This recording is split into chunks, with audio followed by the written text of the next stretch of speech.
if nobody was alive to photograph dinosaurs, so where did the images we all grew up seeing actually come from? Because here's what they quietly admit in the footnotes. Everything you think you know about how dinosaurs looked came from guesswork, educated guesswork, but still guesswork. It gets much stranger from there. When paleontologists find bones, they rarely find a complete skeleton.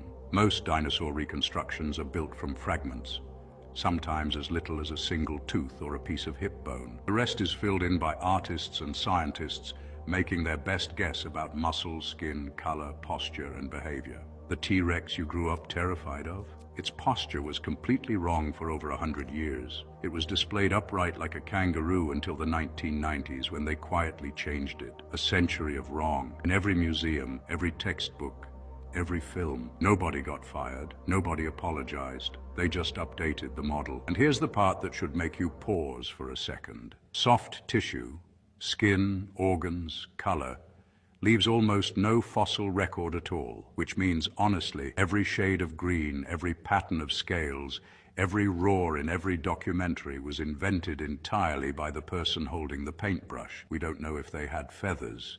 We don't know their color.